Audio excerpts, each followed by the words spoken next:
बातमी आहे शिरूरमधून। घोडनदी कोर्ट येथे 11 फेब्रुवारी 2023 रोजी राष्ट्रीय लोक अदालत होणार आहे।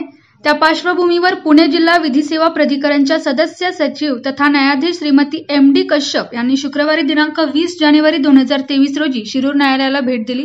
त्यांनी कामकाजाचा आढावा घेत ई-फायलिंग संदर्भात मार्गदर्शन केले।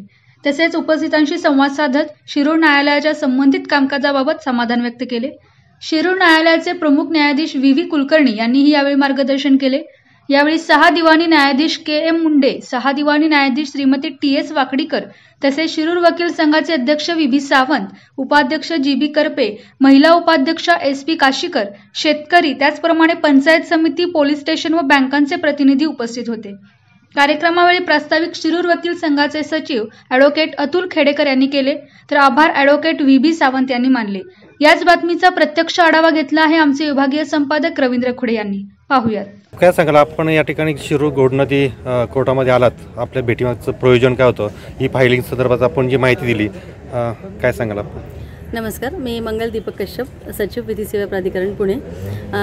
11 फेब्रुवारी 2023ला जे लोक अदालत आहे त्या संदर्भात ही मीटिंग होती आणि तसंच आपल्याकडे ई-फायलिंग हे नावाचं एक नवीन सॉफ्टवेअर आलेलं आहे। त्याच्यात ई-फायलिंग आपल्याला कंपल्सरी आहे आणि त्याचा अवेअरनेस व्हावा आणि किती ई-फायलिंग प्रत्येक ठिकाणी झालं आहे हे आपल्याला कळावं, हाही या मीटिंगचा उद्देश होता। तर शिरूरची लोकन्यायालयाची तयारी अतिशय चांगली झालेली आहे।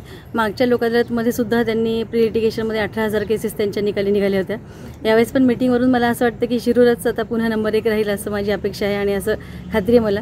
इथे सगळेच आमचे न्यायाधीश, वकील वर्ग सगळ्यांचीच मीटिंगमध्ये साथ चांगली आहे आणि उत्स्फूर्त त्यांनी साथ दिलेली आहे, त्याबद्दल मी सगळ्यांचे धन्यवाद देते। आणि ई-फायलिंगचं म्हणाल तर ई-फायलिंग आत्तापर्यंत 22 ते 23 शिरूर कोर्टात झालेलं आहे। मला वाटतं पुणे जिल्ह्यामध्ये हा सगळ्यात जास्त आकडा असावा आणि त्यामुळे मी सगळ्यांचे आणि आमच्या न्यायाधीशांचे, विपुल कुलकर्णी साहेब, बाकीचे न्यायाधीश आणि सगळ्या वकील वर्गांचा आभार मानते। धन्यवाद। शिरूर येथील न्यायालयामध्ये मान्य उच्च न्यायालय, मान्य सर्वोच्च न्यायालय आणि मान्य जिल्हा न्यायालय यांनी दिलेल्या सूचनेनुसार ई-फायलिंगच्या बाबतीत आमच्या वकील संघटनेनं खूप चांगला प्रतिसाद दिलेला आहे। जवळपास 16 केसेस आमच्या सक्सेसफुल ई-फायलिंग झालेल्या आहेत। अजून एक 6 ते 7 केसेसमध्ये डेटा कन्झ्युम करायचा राहिलेला आहे।